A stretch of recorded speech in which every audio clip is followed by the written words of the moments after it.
Həftənin ilk günü tezdən, hələ qaranlıq ikən, Məcdəli Məryəm qəbrin yanına gəldi. O gördü ki, daş qəbrin ağzından götürülür. Məryəm qaçıb, Şimon Peterlə İsa'nın sevimlisi olan o biri şagirdin yanına gəldi və onlara dedi: Rəbbi qəbirdən aparıblar və hara qoyulduğunu bilmirik.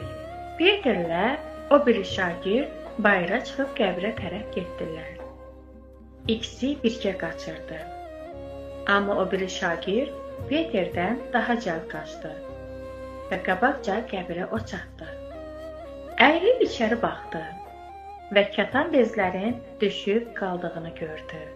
O vaxt onun ardınca Şimon Peter də gəlib qəbrə girdi. O, düşüb qalan katan bezləri və İsa'nın başına qoyulmuş dəsmalı gördü.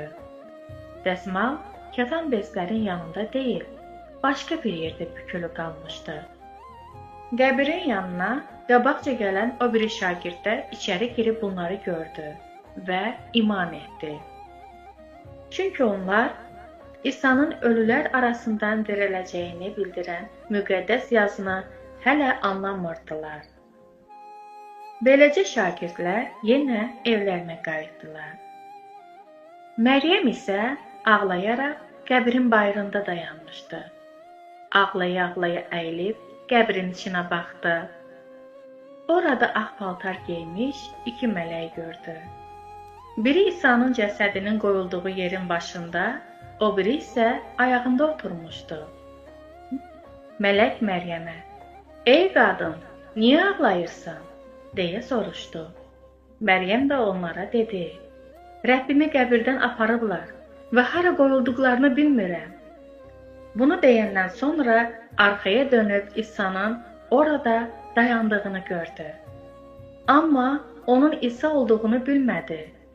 İsa ondan soruşdu: "Ey qadın, niyə ağlayırsan? Kimi axtarırsan?"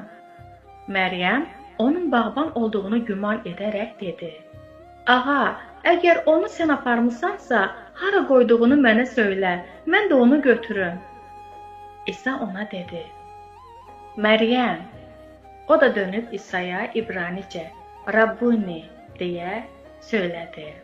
Rabbuni müəllim deməkdir. İsa ona dedi: "Mənə toxunma, çünki mən hələ atanın yanına qalxmamışam. Amma qardaşlarımın yanına gedib onlara söylə: öz atamın, sizin atanızın, öz Allahımın, sizin Allahınızın yanına qalxıram."